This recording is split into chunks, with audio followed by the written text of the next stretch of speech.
Hello, comrades. Welcome to our Polish Storm stream. Not even a month into Trump's presidency, and we already have a lot of things taking place. We have tariff wars, we have AI wars, we have uh, loud statements about Ukrainian negotiations. Though one of the biggest targets of Trump's rhetoric is China. On which fronts will the new Cold War take place, and will it turn into hot war? These and other questions we will discuss today. Just as usual, my name is Vasily. I will be leading the stream, and I will be accompanied today by Comrade Thomas. Pleasure to be with you as always. Don't forget to hit the like button and subscribe if you have not done it before. And you can support our organization by following the links, which you can see in the left bottom part of your screen. Boosty and Patreon. And for now, we will go through our plan. The first topic that we want to discuss today is the topic of neural networks and AI wars. Recently, you may remember DeepSeek, that was produced by a Chinese company, basically crashed the American IT stock market. After this, another Chinese AI named Quen was released, and American monopolies reacted with dissatisfaction.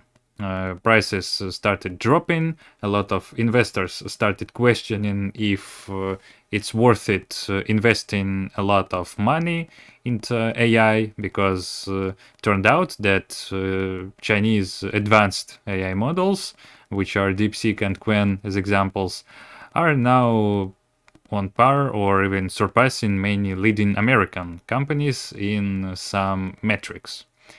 Thomas, would you like to explain what does this whole story mean with American investors basically panicking over increasing Chinese capabilities? Well, I recall for years America always positioned itself as being above China in this sphere, right? The IT sphere. American strategists and war hawks would always say that sure, China is really growing its capacity for tech production, but they would roll their eyes and say, oh well, it's just kind of low level tech that China is able to produce, TVs and radios. And they, patted themselves on the back by saying, "Oh, China doesn't have the, this high-level tech that we have." A lot of talk about the superconductors, right, with and Taiwan and things like this. I think now that argument or that kind of self-assuredness is going to be fading more and more, because that once total monopoly position that these American Silicon Valley companies have had is now almost totally undermined.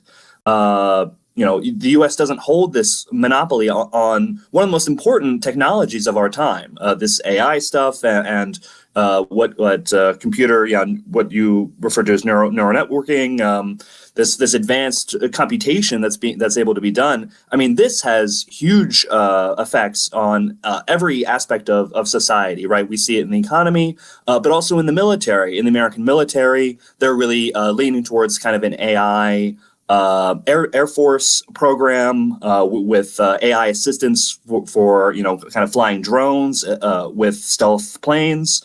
So this applies to some very scary stuff for the American capitalists, who have kind of said that this wouldn't happen. But now we see that these Chinese AI companies, they've gotten a lot of money and support from the government, and it seems that their ascendancy is almost inevitable. And I think that was really reflected in what happened with the American market when DeepSeek was released, right? Total turmoil.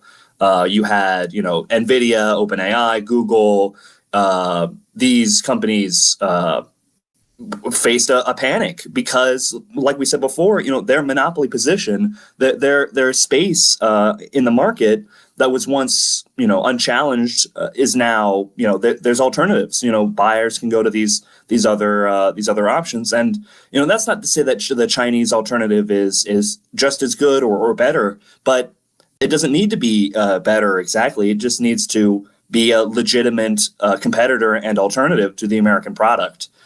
So from that perspective, we're really seeing kind of the development or the maturation of Chinese capital. Hmm.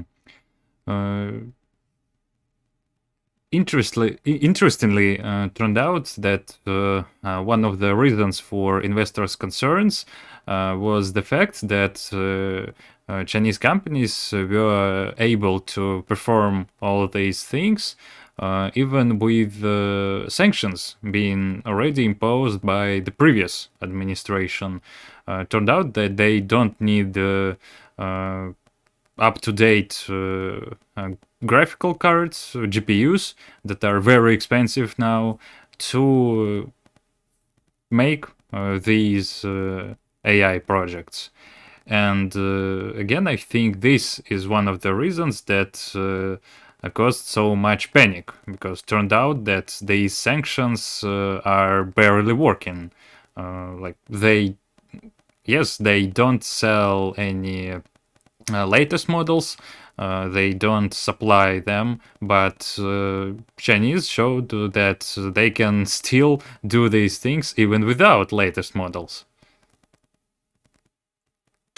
Right, and the United States has always kind of positioned itself in terms of its military strategy and tactics, being that their victory is kind of hinging on their superior weaponry. Right, that's a big thing in their corner, that they have this more advanced technology, and so they're kind of worried that that China will have a technology that they thought that they would monopolize.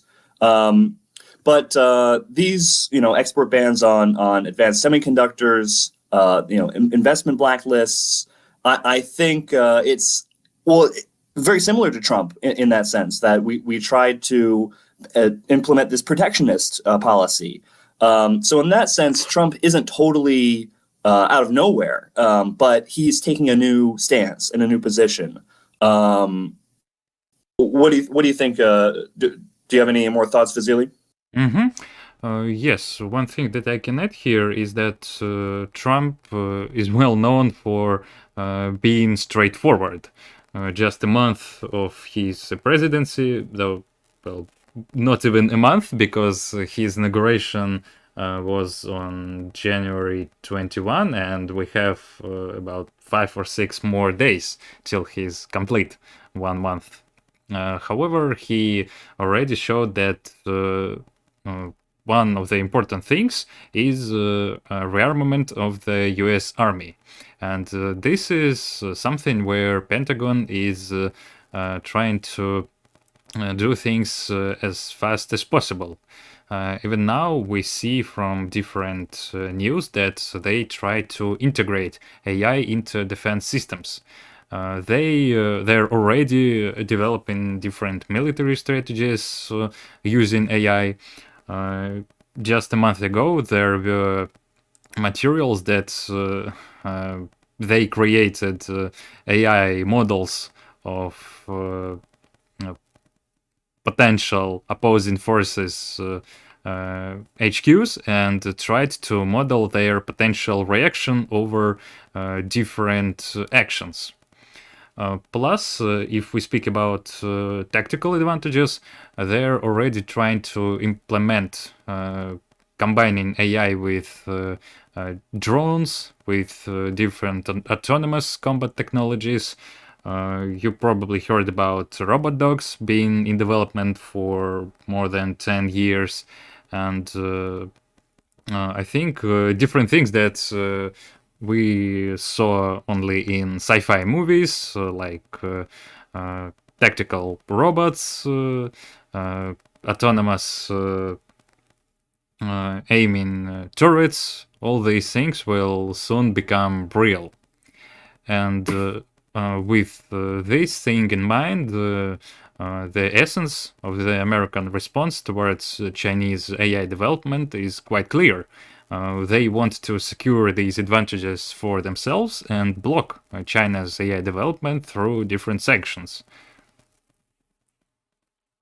And we see that, it's not even in the realm of the future or of sci-fi anymore. In Ukraine and in Israel, we see American allies using automated weaponry. I think we use automated, or I say we, but I believe Israel, was very notable for using this automated system for targeting and even launching strikes in their Gaza war. So this automated weaponry is already here. And I think the Americans know that China, if China is able to break into this industry, that they'll have a greater productive capacity to make lots of this automated stuff. So if it does turn into a hot war, a big competition of industry, China in this regard, in this kind of weaponry, is going to be able to produce a lot more because they were spending all that time building radios and TVs.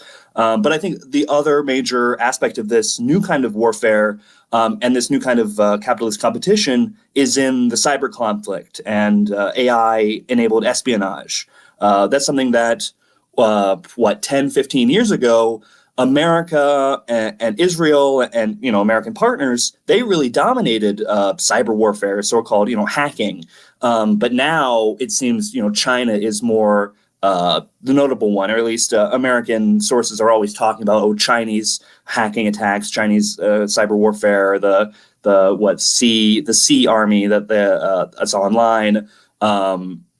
So this shift is really going now towards China's favor, and China's really utilizing this new technology, or so these accusations are claiming it. And why wouldn't they? This is a very powerful technology, very powerful competitive tool in terms of this inter-imperialist, almost violent competition. Mm-hmm.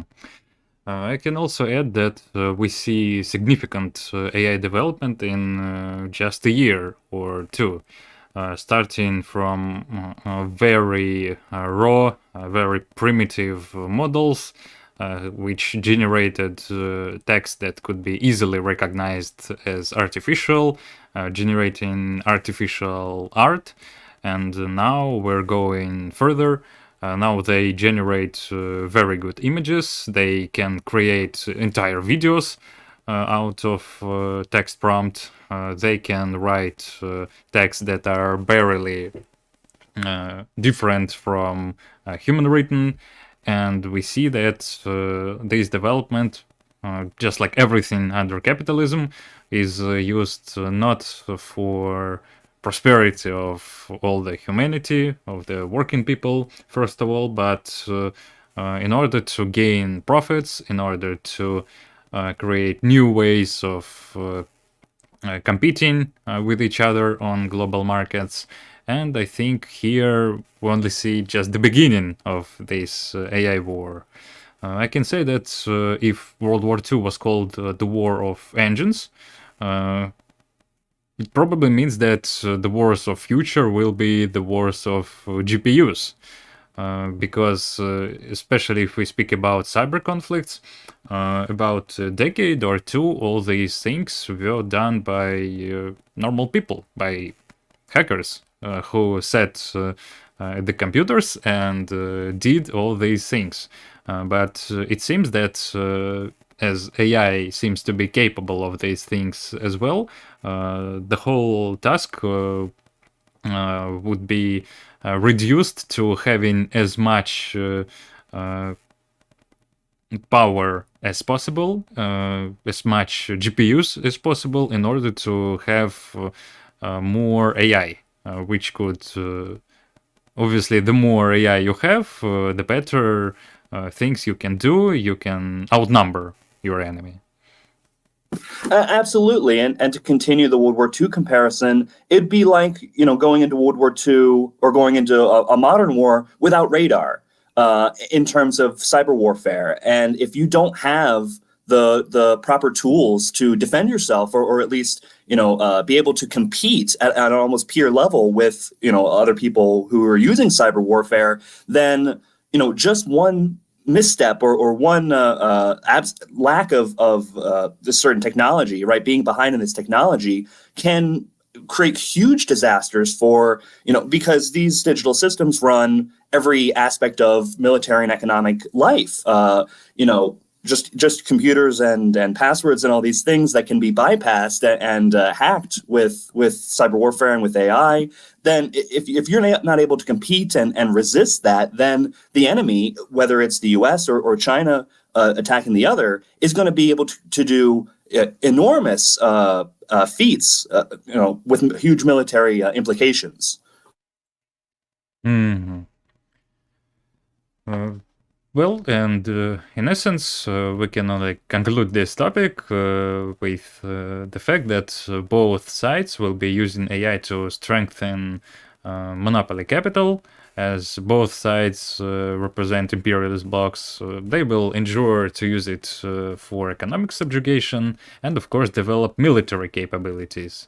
Again, this thing is just the beginning, and in the future we will see more bad sci-fi things becoming reality. Well, hello to everyone who joined us recently. Today we speak about American and Chinese competition, and we will be going through recent Trump statements and analyze the situation in general. Don't forget to hit the like button and subscribe if you joined us recently, and you can support our organization by following the links which you can see at the bottom left side of your screen, Boosty and Patreon. Now we will switch to the events that are taking place basically right now. Last stream we spoke about potential negotiations between Russia and Ukraine, and in just a week these were confirmed. Trump made open calls about negotiations with Russia and Ukraine, and here everything started with a 19-minute phone call with Vladimir Putin on February 12th. During this, Trump announced that he will launch negotiations to end the conflict, and he told that they should start immediately. He described that conversation as lengthy and highly productive, emphasizing that both leaders agreed to work closely together. And here I think we can dive into some details. Thomas, would you like to expand? Sure. Well, this is the first phone call between the Russian and American presidents since 3 years ago, basically, because previously Biden had refrained from engaging directly with Putin, calling him a war criminal, and this was echoed by EU allies. And we hear the EU and NATO allies repeating a lot of the same rhetoric from that Biden era, that we don't want to talk with Putin. We want Ukraine to be, a big leader of these negotiations, and certain things, certain demands were, set as a benchmark that certain demands had to be met, and now Trump has wiped off these demands that NATO was setting, and particularly in terms of territory. I think there's some quotes from the Trump admin about that. But yeah, still today we see the EU repeating some of that old rhetoric. But I think there's a lot of different voices in the EU. But more recently, we have the meeting in Saudi Arabia, and it was not clear what was going to happen at this meeting in Saudi Arabia. But I think currently, well, at least Zelensky, we know, has said that he will not be involved in these negotiations in Saudi Arabia at all. So I think that really tells you a major part of what's going to be going on at these talks. And we have some quotes from the Trump admin, the head of the U.S. military, the Secretary of Defense, Pete Hegseth. He says, basically Trump's line, which is that Ukraine is not going to get NATO membership. Trump said basically the same thing. Trump said that Biden started the conflict in Ukraine by promising that Ukraine could join NATO. This was Trump just a few days ago. And, Pete Hegseth went on and he says that, the U.S. is going to focus more on American borders, right? Its own hemisphere. Last week, we mentioned the Monroe Doctrine, this kind of neo-Monroe Doctrine, as well as countering China, having more tariffs that focus on China rather than Russia, which I think confuses some of their partners. Do you want to talk about the context of that, Vasily?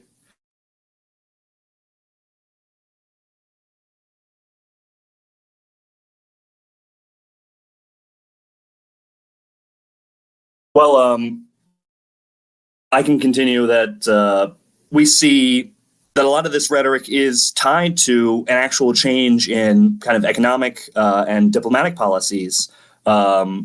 America, like France, is pulling out of some conflicts to focus on others. And like we saw with France, they're pulling out of Africa, voluntarily. At least, that's what they said. I know a lot of people get mad when we mention this, but this is what France has said publicly, that they're pulling out of Africa in order to minimize costs, in order to concentrate their forces inside Europe, so that they can deploy them wherever else that they might be needed.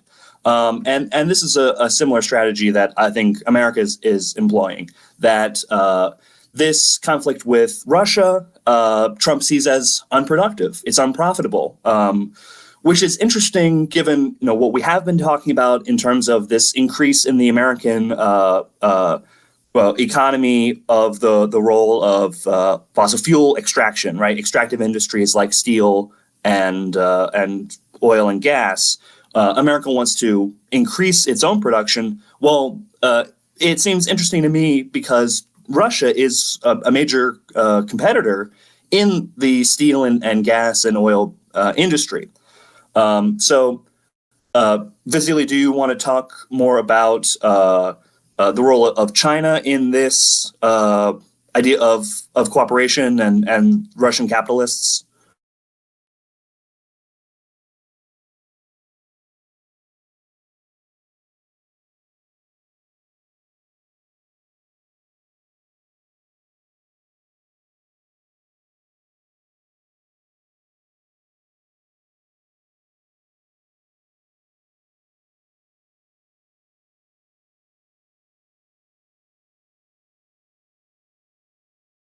Apologies, I think we're having some technical difficulties from our Russian comrade. Oh, yeah. I Sorry. Turned out that all this time I was speaking in a silent microphone. Yeah, so what I wanted to say about China's role is that Trump emphasized the fight against China as one of the top priority tasks for the United States. The current situation contributes to Russia's increasing dependence on Chinese capital because, due to sanctions, Moscow is searching for new customers and it's becoming a supplier of cheap resources and becomes more dependent on Chinese market. Again, one of the examples that we provided during the previous stream is the automobile industry. Because of most Western countries refusing to work with Russian markets, many automobile corporations left the market, among them such well-known brands as Volkswagen, Audi, Toyota, Hyundai, some other firms, and this resulted, for example, in Russia getting more Chinese-produced automobiles, though they are more expensive compared to their Western analogs, and they are less adapted for Russian conditions. And historically, Russian conditions have been very hard. They've been very problematic for automobiles, for machines in general. And in this case, well, we don't want to say that it's exactly like this, but it is possible that Trump hopes to play on the growing discontent of Russian capitalists with this so-called cooperation with Chinese capital. I would say that the first signs of this dissatisfaction can be located even half a year ago.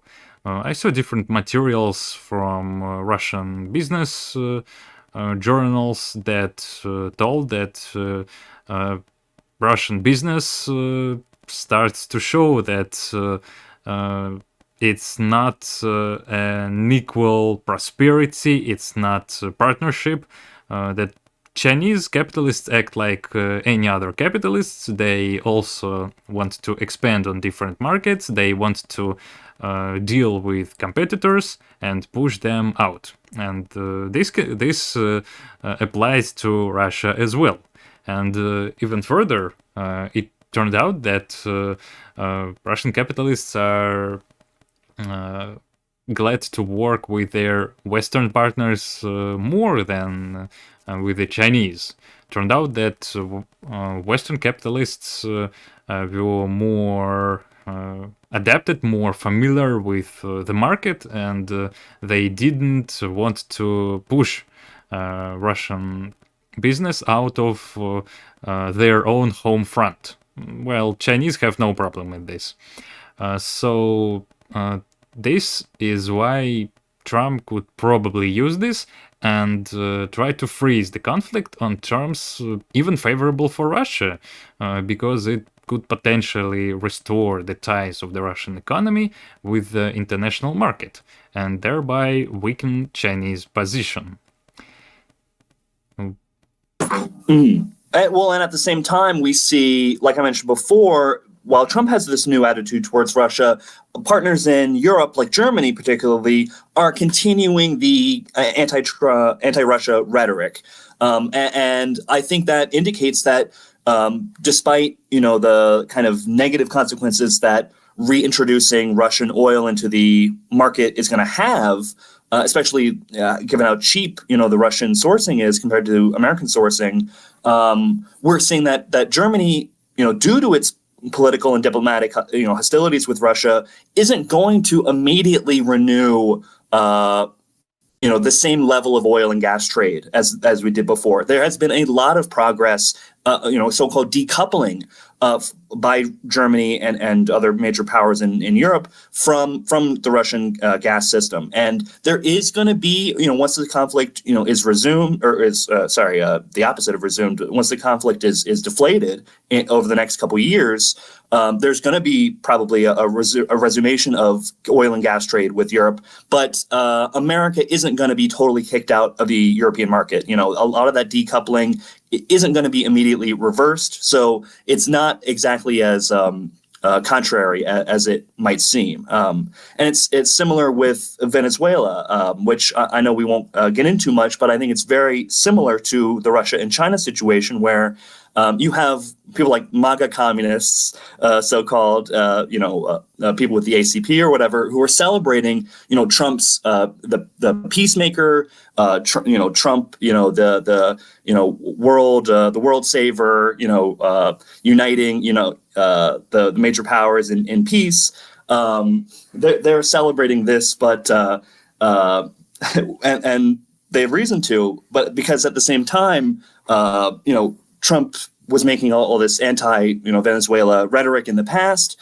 The Trump or the trade with Venezuela in terms of oil has, spiked hugely under Biden, and it's going to continue even under Trump. So it's not exactly the kind of Americanist policy that people might assume. And there's a lot of real economics that don't fit in with the political, the kind of simplified political framework.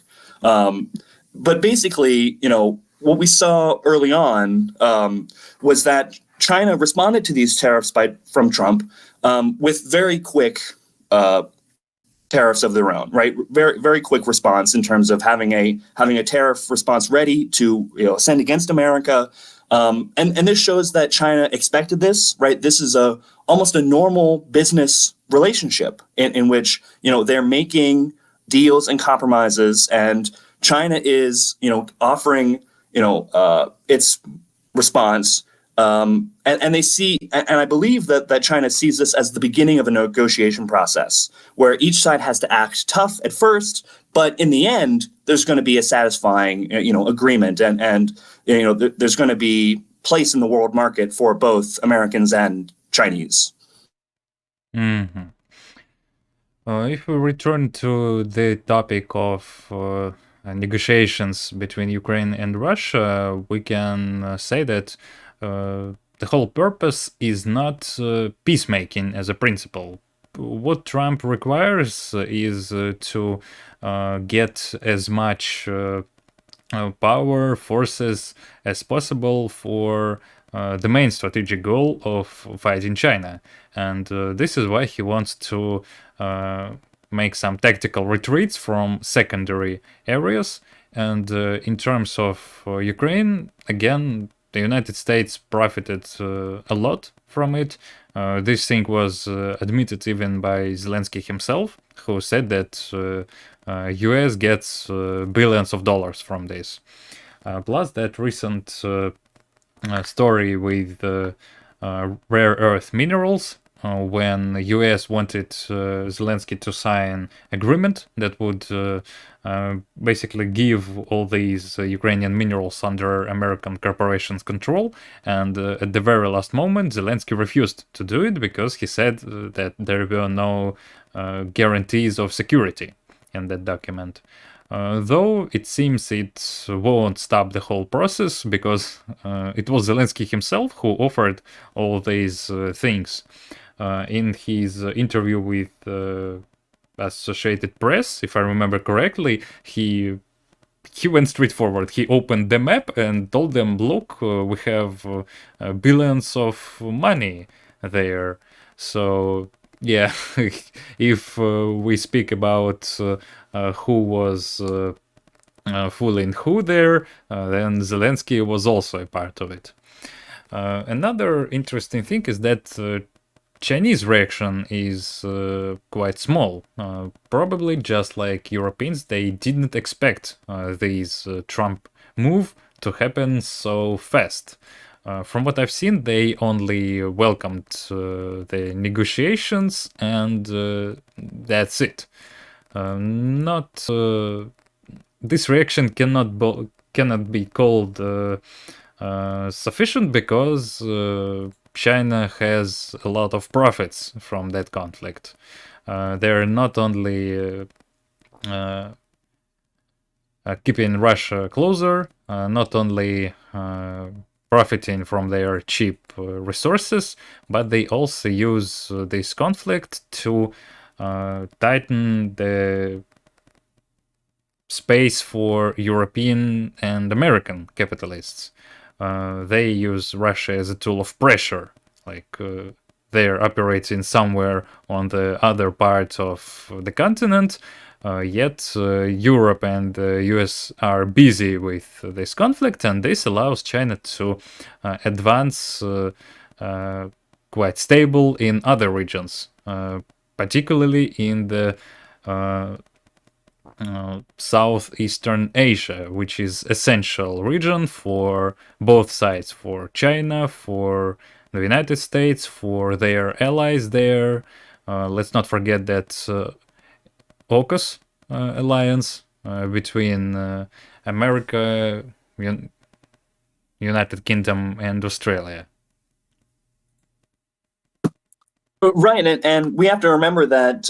Well, as you're talking about, the audience should remember that as China, or as the conflict with Russia dies down, China is going to lose its monopoly position inside Russia, which I believe you referred to. So once that unique situation with the Russian market is passed, China's going to need to look somewhere else for these kind of opportunities for monopolization and for the expansion of their markets. So this Trump trade tariff war with China actually fits pretty well in terms of Chinese strategy there, or at least it's compatible in a sense, to the point where right wingers in Canada and Taiwan, really high-ranking think tank type people, are wondering if China is secretly creating this tariff situation, as if China and Trump are secretly pals in this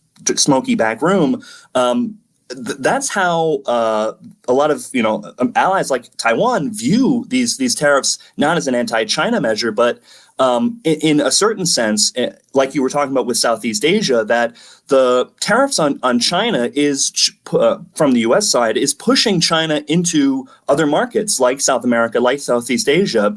And so if China sends their capital to Thailand or to Mexico, then these companies can operate and export goods to America under a non-Chinese flag. So they can really escape tariffs at the same time that they expand their market share in these what's called developing markets, really important markets like in Southeast Asia and Latin and South America.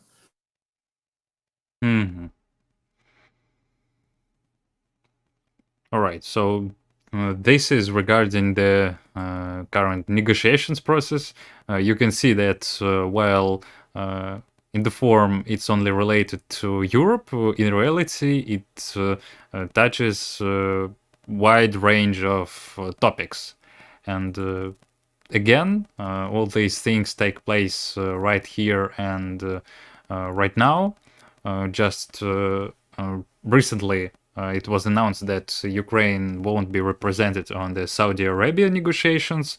Marco Rubio tells us that these will be talks between US and Russia first, and only after they begin, Ukraine and Europe will be joining them. Plus, just now, Bloomberg messages that EU officials are working on the new package of aid for Ukraine on the background of Trump's attempts to freeze the conflict. And it seems that the new package will be accepted after elections in Germany, which will take place on February 23. So I think we will see even more news in the next few days, and the chances of a ceasefire there are becoming bigger and bigger. All right. Hello to everyone who joined us recently. Today we discuss growing trade war, AI war, and other sort of wars between China and the United States. We discuss recent measures and information from Trump's administration. Don't forget to hit the like button and subscribe if you have not done it before, and support our organization by opening links on Boosty and Patreon. And now we're switching to another topic. This one goes in one line with Trump's calls for fighting what he labels as communist China. And this is about Trump actively portraying Marxists as the cause of all the problems in America. After winning the presidential elections, he frequently invoked the term Marxists in his speeches and portrayed them as internal enemies that allegedly seek to destroy America. Thomas, would you like to provide some details?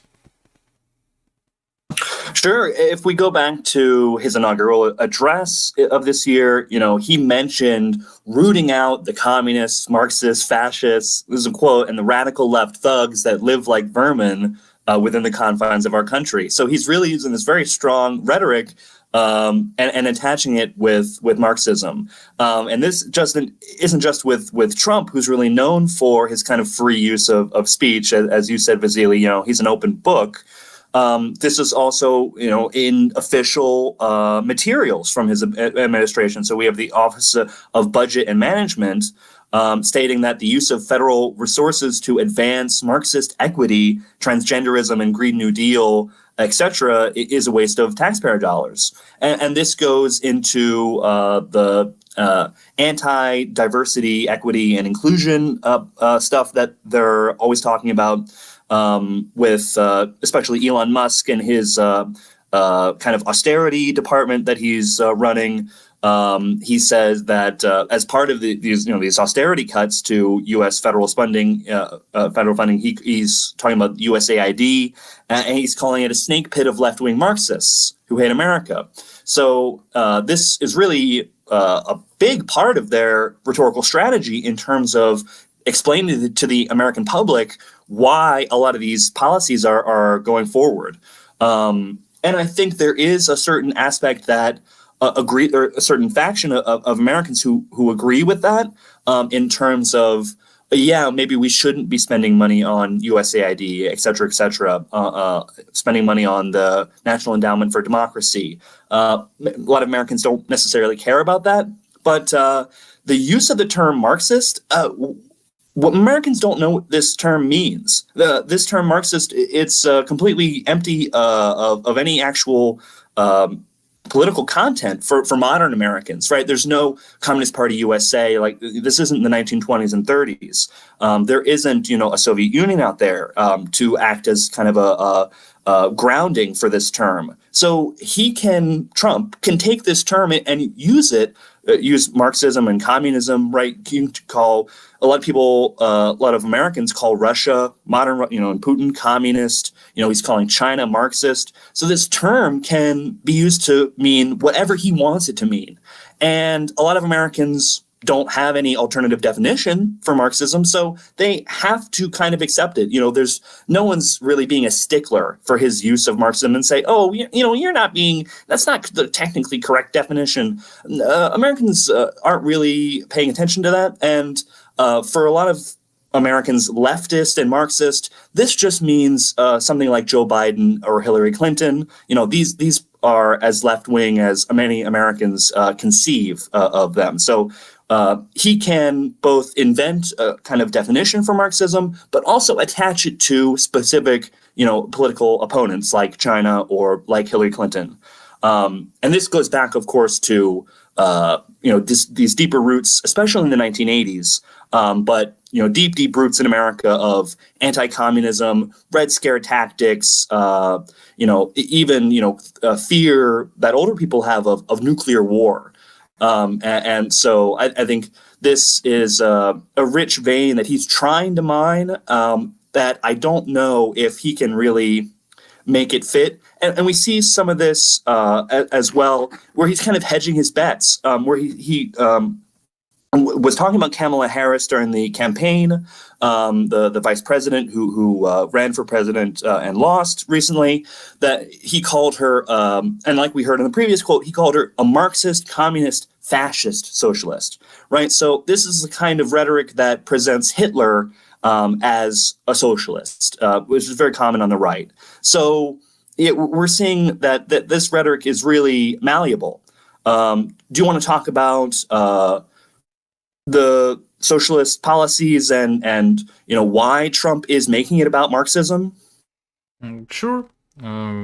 Well, since you mentioned the topic of historical American anti-communism, it's worth noticing that for the last decade, there were a lot of materials where different American officials stated that Americans are actually turning to socialism. They no longer consider communism and socialism as something bad, and on the contrary, they do not believe in the current way of things. American dream is crumbling.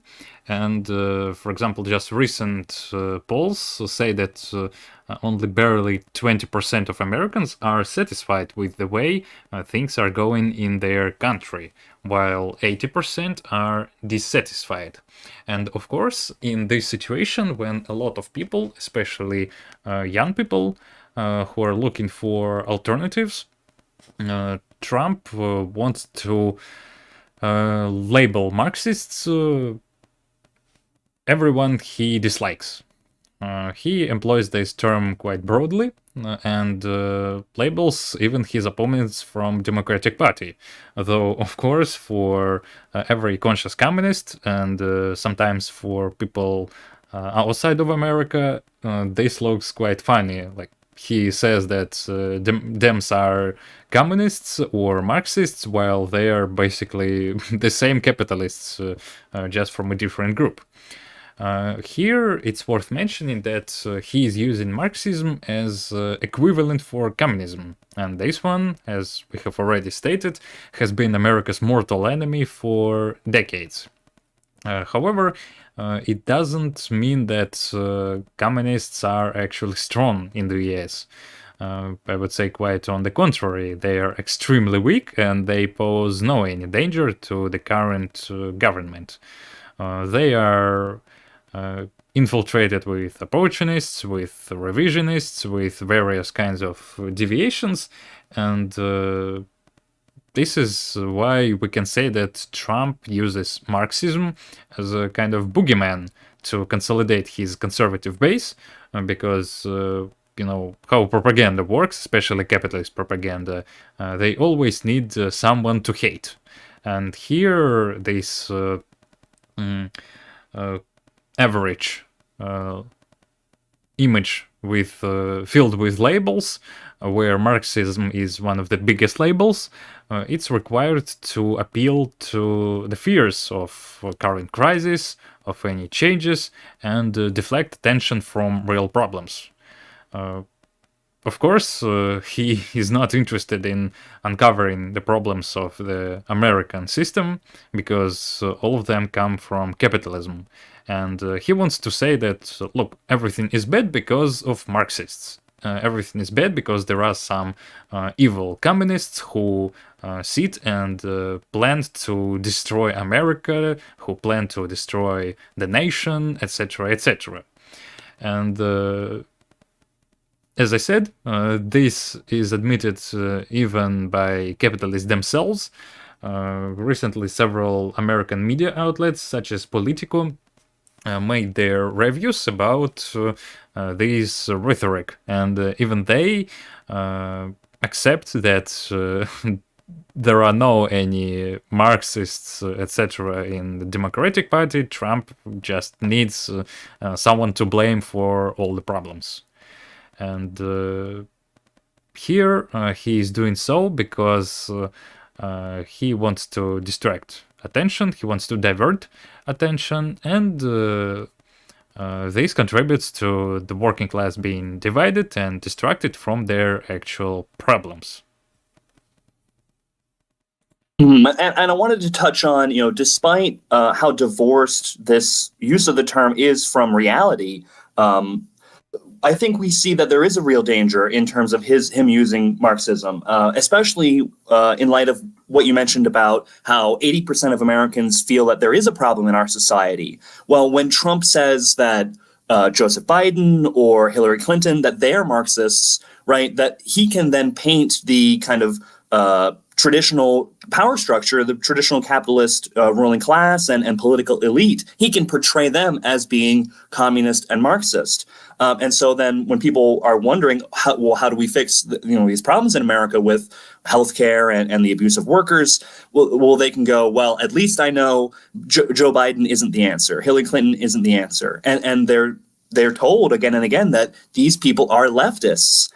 These people are Marxists, and actually, many Americans do believe that Joe Biden is a leftist. But and if we talk more about the effect of this, I think we can see that. Pardon me. Right. That the Oh, sorry, I've lost my place. All right. I think here we can say that in the near future we would expect capitalists to escalate this anti-Marxist rhetoric, especially considering that despite the weakness, the critical weakness of the international communist movement, basically all the sides proclaim they are fighting communism. Especially again when it comes to the conflict in Ukraine. On one side, we have Russian capitalists promising to free Ukraine from Lenin's presence. And on the other side, we have Ukrainian capitalists who claim they're fighting some sort of neo-Bolshevik totalitarian Putinist regime. For communists, this means that capitalists understand the threat that is posed by politically conscious workers, and our task remains to sharpen this consciousness, to expose the real forces exploiting the people, and organize workers on the basis of Marxist-Leninist theory without any deviations. And apologies for my lapse a moment ago. What I wanted to point out was that there is some legitimacy that Democrats have given to this Marxist label that Trump gives them. Trump identifies Marxism and leftism, and a lot of Americans still do, with these protest movements that occurred especially over the last 10 years, since 2014, particularly, right? Black Lives Matter, and Palestine later on. So Trump can say, look at who the leftists are, look at who the Marxists are. Black Lives Matter called itself Marxist, which we know they're not. The Palestinian movement, has a lot of communists in it, or so-called communists. So he can point to them, point to Antifa or anti-fascist kind of actionism and adventurism out on the streets, setting fires, and he can say, look, that's what Marxism is. And instead of, being totally divorced from that, Democrats took on BLM's rhetoric and its imagery onto themselves. So the Democrats are really encouraging this association, which I mentioned before is so toxic to real Marxism, by saying the Democrats are saying, yes, we Democrats, we do want to help workers. Joe Biden presented himself as being the most pro-union president in hundreds of years or whatever. We do care about Black people. That Democrat politicians would very ostentatiously pretend to care about the killing of Black people. So that's what Americans can really see in terms of grounding this term in reality. But it certainly isn't helping their understanding of Marxism, from an actual, basis in Marxist-Leninist theory that we talk about. And like you mentioned, the Marxists that are still around and doing stuff like rallying for Black lives or for Palestine, they're doing it in a way that isn't really putting real Marxist concepts into people's minds. They're not really pushing the class consciousness. So this is a really this Marxist rhetoric, anti-Marxist rhetoric, is really profitable for Trump, and hasn't really hurt the Democrats. The Democrats can associate it with it as little or as much as they like, and that's really what I wanted to say. Mm-hmm. Well, I can only add that not all the people who call themselves Marxists are actually Marxists. I think we will develop into this topic in one of our future streams. For now, again, greetings to everyone who joined us recently. Today we discuss the current Cold War between United States and China. We discuss their activities there and recent Trump's rhetoric. Don't forget to hit the like button and subscribe if you have not done it before. And we're going for next topic. So one of the things that we want to say is about the general direction of the United States.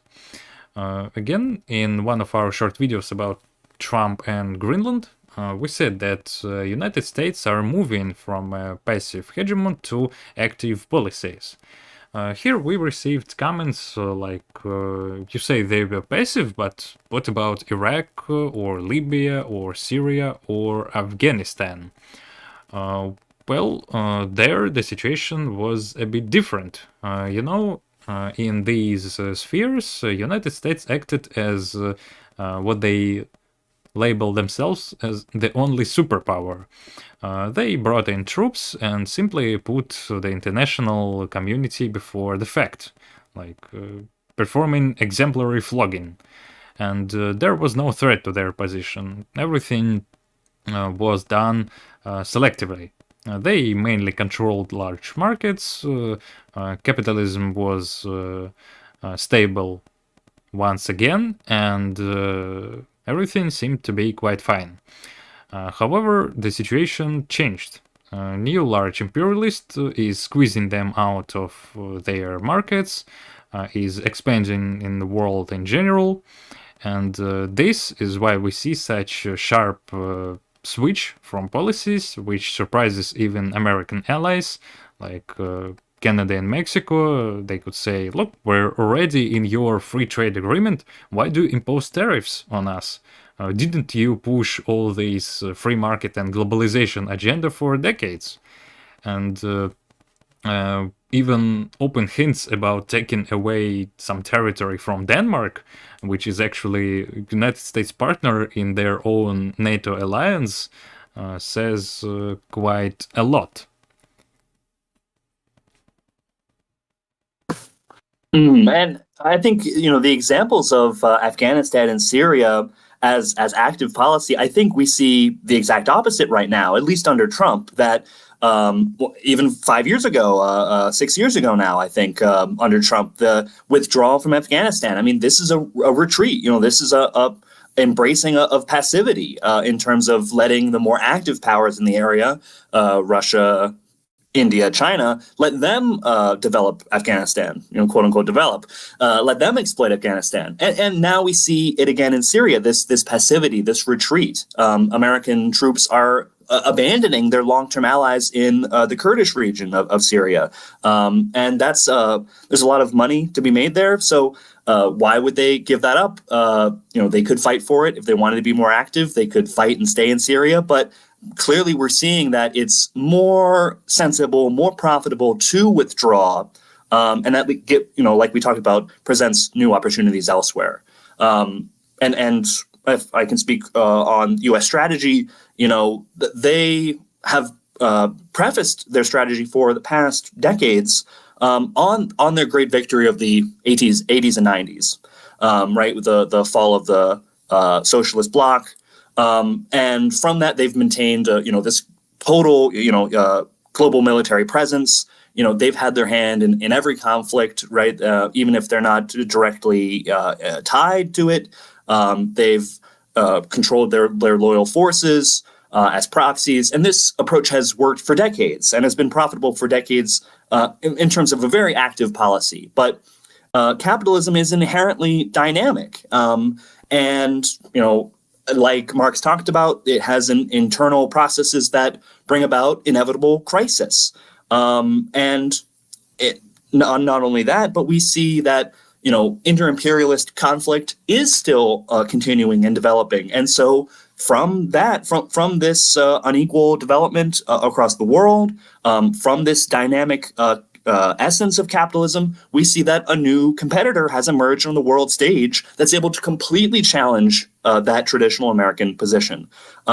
So given this meteoric rise of China, I think we're going to see definitely an escalation of this conflict, particularly, right, we talked about this Monroe Doctrine, at the same time that we talk about China entering into Latin America and South America, which would be a traditional violation of the Monroe Doctrine. And similar in Southeast Asia, where American allies are in Thailand, in Vietnam, China is going to be, putting pressure and also seducing, the regimes in these areas.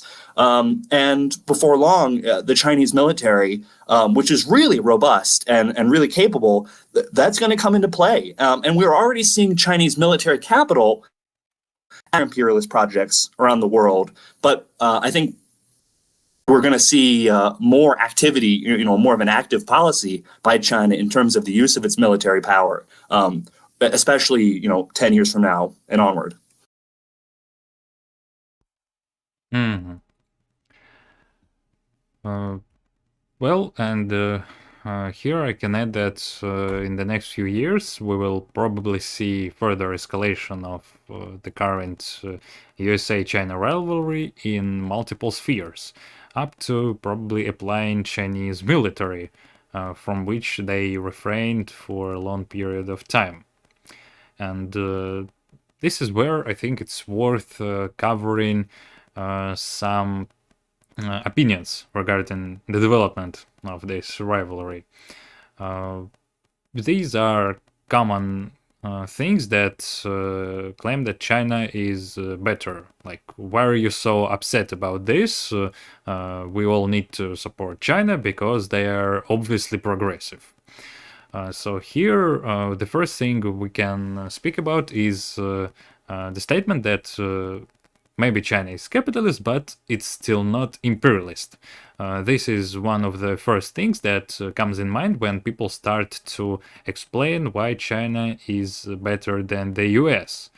They try to pose it this way, like USA are imperialists and China is not an imperialist, and therefore, always choose lesser evil, and this is why you should support China. Right, and this definition of imperialism is usually framed with military invasions or coup d'états, right? Diplomatic and almost military coup d'états. So as long as China isn't doing, like Vietnam War style invasions, then they can't be imperialist. But as we know, this isn't a full definition. This isn't really a fundamental definition of what imperialism really is in terms of a stage of capitalism. Mhm. By the way, well, they actually did wars, and they did them even in the 1970s/80s. There was actually a war of China against Vietnam, though from what I know, most of current Chinese supporters denounce it as something that was a remnant of Maoist policies. Or even Soviet imperialism, that China was actually being a good and stopping the evil Soviets from invading Cambodia and dominating Vietnam. So there's always an excuse. But yeah, you're absolutely right that even from this militarist coup d'état definition of imperialism, this incomplete definition, we see that China does engage in a lot of this stuff. I think particularly one thing that people overlook is, the UN as a military arm of imperialism, right? Kind of the parliamentary arm of the global capitalist class, who funds that today. Traditionally, the UN military forces are associated with the U.S., with Britain and France, right? The Korean War was waged by the UN. Many U.S. interventions have been done through the UN. But if we look at who the biggest military funder and police funder of the UN forces today, it's China. China is the main equipper of military arms and armaments for these UN forces, and they use them for the benefit of China. So yeah, there's a lot that this has overlooked. Mm-hmm. I would also add that usually this assessment comes from emotional sphere, like it's obvious for everyone that China is not imperialist. However, if we remember Marxist-Leninist analysis, particularly Lenin's Imperialism, the highest stage of capitalism, we can see that we have clear key points that can tell if we are in the stage of imperialism or not. Plus, these key points are not a list of points to be applied to each country in particular. The whole book is named as the highest stage of capitalism. meaning that imperialism is not some sort of stage to which each country comes separately. On the contrary, it's economic stage of development that the whole society is transferring into and transferring through. And in this case, if we look at China's integration into global market, into global imperialist market, we can see they not only fit perfectly in this, but they also represent one of the imperialist blocks. They also actively do export of capital, just like any other imperialists. They actively expand in Africa, in Southeastern Asia, their expansion in Russia as well. They use the same economic methods, and while they surely do not organize any military interventions in literally US style, though they are not they're not impossible, and they can do it if they find that there is a right time and right period for that. You know, when there is a rifle, it's supposed to shoot. Plus, if we keep this topic, another statement is that PRC cannot be compared to Western imperialists because latter are much worse, while the PRC and its allies are progressive by definition. What can you say about this? Well, it's like saying that comparing, let's say, Belgian colonies in the colonial era to the German ones. Obviously, the Belgian ones are associated with King Leopold and some of the most atrocious acts of history of European colonialism. It's imagine saying that the Belgians are the worst ones, so the Germans are better by comparison. And even going back to World War II, we see that Japan used this rhetoric to say, we're the local power. Asia for the Asians. That's what the Japanese said, and so they use that rhetoric and that slogan to talk about or to argue for their invasion of places like Malaysia, Thailand, all across East Asia and the Pacific, to say, we're not like those European colonists, or we're good, we're the local ones, to compare and say, this colonizer is less violent, they use more peaceful tactics. That means we should support them. That's a ludicrous standpoint for a communist, for an anti-imperialist. I would also add that for now the situation is even better in terms that China is now allies with Iran. And if we speak about Iranian regime, we know that it's basically a fascist regime, which was built upon repressions against communists, actually communists who supported these Islamist forces. And Iran used intelligence that was provided by British and American security to organize purges against communists. But it's not only Iran, but also Afghanistan, where PRC has alliance with the Taliban. And we know that Taliban introduced basically the regime of Middle Ages. It's very similar to the current Iranian regime. And what is, we can say funny, but of course the whole situation is not funny at all.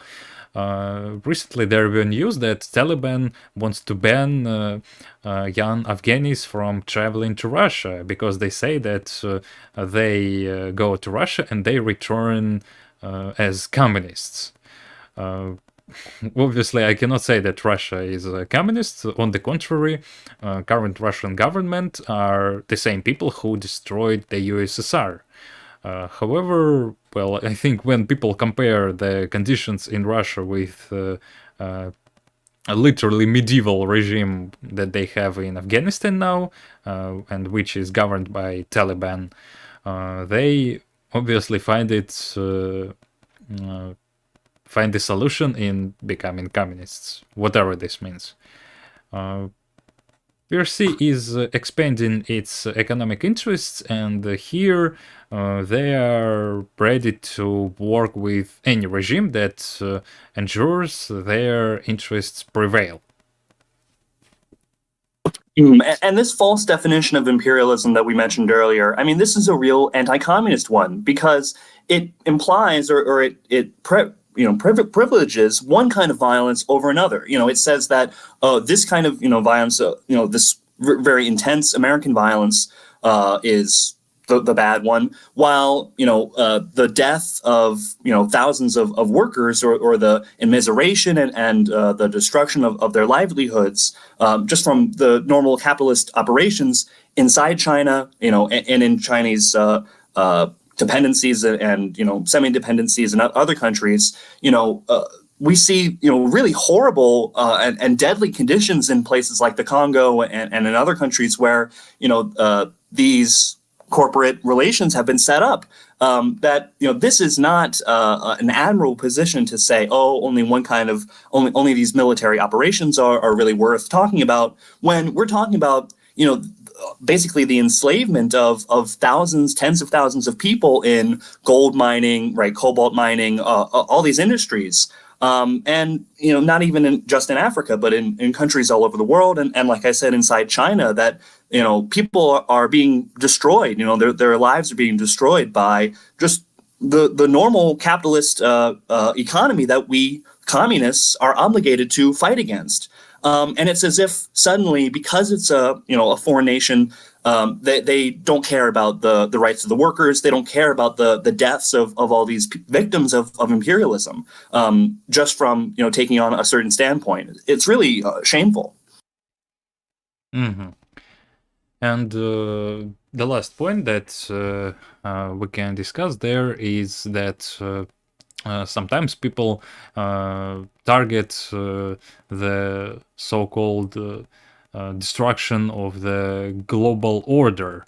They say that communists should support anyone who opposes United States simply because for them it's obvious that multipolar world will be better than the current world order. Though I would say that from the current developments, we can already see that it's not obvious and it's not becoming better.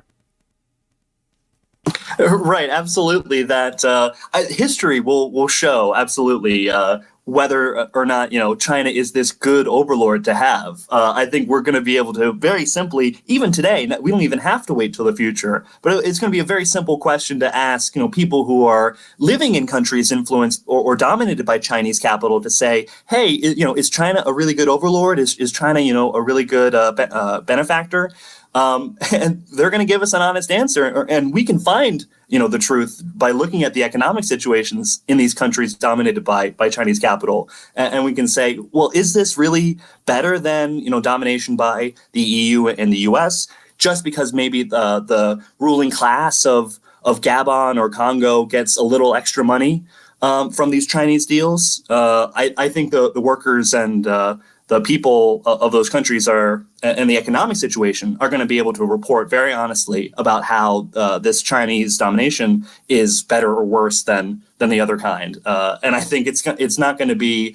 I mean, it would be very easy for China to prove itself, but they choose to do the opposite, right? They choose to work with reactionary regimes. They choose to fund reactionary counter rebellions, right, in Sri Lanka and elsewhere.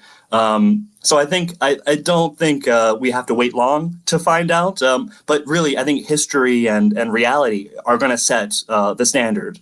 And so these people who say really false things about China, right? How good China is. It's going to be harder and harder for them to argue this as time goes by, and Chinese capital matures and matures and rises to almost a paramount position. It seems like it's inevitable that China will reach this hegemonic position in the world market. Mm-hmm. I'd also like to add that it doesn't mean, and we are not in any way defending the current world order, because I've seen many accusations. Like, you say that multipolar world is no better than the current world order, so do you simply defend the US hegemony, etc., etc.? Of course, it doesn't mean that we defend the United States. What we want to say is that communists should follow their independent line in any important case of the modern world. And this is no exclusion. You should not see your salvation in better imperialist. They are all imperialists. They all have their own economic interests, and at the end, their methods can vary. They can differ from time to time, but it's the economic essence that makes them all imperialists. They all want more profits, and they will do anything to ensure that they have more and more profits. Again, we've seen all these things before. The previous multipolar world existed right before World War I, and it was in no way better and more peaceful than what we have now.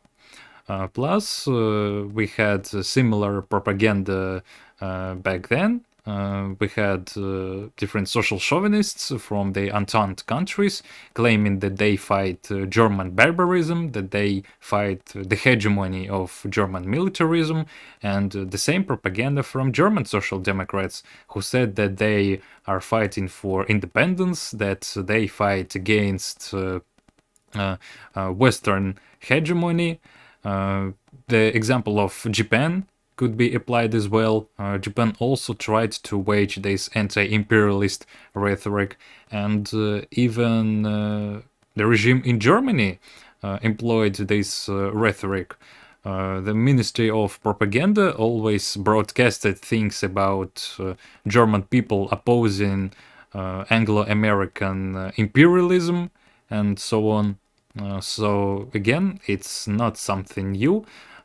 We experienced the same tactics, we experienced the same global period, and just like in the previous century, now we must ensure that communists are not supporting any sort of imperialists. They only support communists, they only support working people, the working class, and it's the working class that they should aim for. They should organize themselves as communists, they should organize their own communist organizations, and this is more important rather than supporting this or that imperialist. It doesn't work like you always choose lesser evil, and at the end you have zero evil. It doesn't work like that. It only works when you have a strong and organized communist party, like the Bolshevik one, following Marxist-Leninist theory and building socialism. So currently we will be switching to conclusion, and here we can say that the struggle between two imperialist blocs intensifies, that we see each bloc becoming more and more active. PRC pursues its imperialist policies. America is strengthening. They want to get in the better position as soon as possible. And this happens on the background of China challenging the American hegemony. Yes, they do it, and the situation is twofold. On the one hand, everything is coming towards another global redivision. I would say that we're living at the beginning of this redivision. We see this in Ukraine, we see this in the Middle East, where we have basically a rectangle of death. Turkey, Iran, Israel, and Saudi Arabia. However, on the other side, we have contradictions, and both blocs creating spontaneous movement against these actions. Just like classics said, capitalists create their own grave diggers. So everything comes to the tasks of the communists in their current position. Thomas, would you like to voice them? Sure. Well, I think the first thing that we have to do in order to establish a real communist movement that's able to do this work that we need done, we need to resolve these hanging theoretical issues that remain completely unresolved. Even within, there's so many blocks within the communist movement, right? The Hojis or this or that. And yet we see common deviations and problems with many of them. These problems are festering and left unresolved, and so a lot of these questions, need to be ruthlessly struggled against. We need to, unite Marxist-Leninists in a common organization that has a common understanding of these theoretical problems and has a solid answer to them. And this answer, this uniting platform has to be one that opposes both imperialist camps. And even if you say, I don't support China, I support the multipolar world, well, even this multipolar world is one of violence, one of increasing wars. And you say, if you don't support China, you're a Trotskyist or a leftcom. Well, in reality, the Trotskyists aren't who, whatever we want them to be. One of the biggest Trotskyist groups that exists right now, the RCP, IMT, they are huge supporters of the Venezuelan, what they call a revolution. They're big supporters of the usual talking points on Palestine, right? And, kind of waving the banner kind of uncritically and not actually trying to solve these theoretical problems, but really just kind of opportunistically swooping in and trying to say that, they're the real communists. So in many senses, the Trotskyists and these, false MLs are in agreement, whether it's, the KKE or the MAGA communists. There are some serious common problems that we need to address, and we need to rigorously address now, because they're stopping us from organizing. And, we have all these different organizations, especially in America, but they have such common positions and yet at the same time, they aren't able to do any real work particularly in labor. And so Americans, like we mentioned before, they don't have a firm picture of what Marxism is, of what communism is. And these groups aren't capable of educating Americans or educating the working classes of their countries. If they're repeating these deviations and these problems, then people are going to think that the Marxist movement or the communist movement has the same kind of blind spots as other political movements, which our whole point, the whole point of the communist movement is that we're able to surpass these problems and these political constraints of traditional politics and traditional opportunism. But it's not too late. We have the time right now, and we have the ability to use this time effectively to organize and to improve our own positions and our own work and our own discussions in this movement. We can't just rely on some good guys to appear within our own country, or rely on good guys with the best intentions to be running the countries in foreign nations like Iran and China. We can't just say, they'll take care of it for us. No, we have to be communist ourselves. We have to build up a communist movement and a communist mentality, which I think has not been done. Yes, that's true. I want to say that the situation is quite tough, and we need to say it, to put it straightforward. Yes, there are no good sides in the world currently, like no at all. No China, no DPRK, no Cuba, no any sort of progressive guys whom you could rely and just sit and relax. We just need to wait till they do all the good stuff, and we will live well. No, it doesn't work like that. We have to face this harsh reality, and there is no any solution to this situation other than creating Marxist-Leninist organizations or joining the existing one. Of course, if you are not a member of any structure, then we would like to invite you to work with us. We are working with people from across the world on creating communist organizations. We already have big success in it. Well, we exist, and this is a success in itself. However, we would like our audience to support this work by joining our organization. If you have not joined yet, you can follow the link in the YouTube chat, and you will have application form which you will fill, and we will reach you out. So I think that's it from us for today. We hope that this stream was useful for you, that information that we provided you with would help you in your everyday discussions and struggle against deviations. I think we will be finishing the stream. Again, thank you for joining in today, and I think we will meet you again in the next couple of weeks. Again, thank you for joining in today, and see you next time. Goodbye, comrades. Goodbye.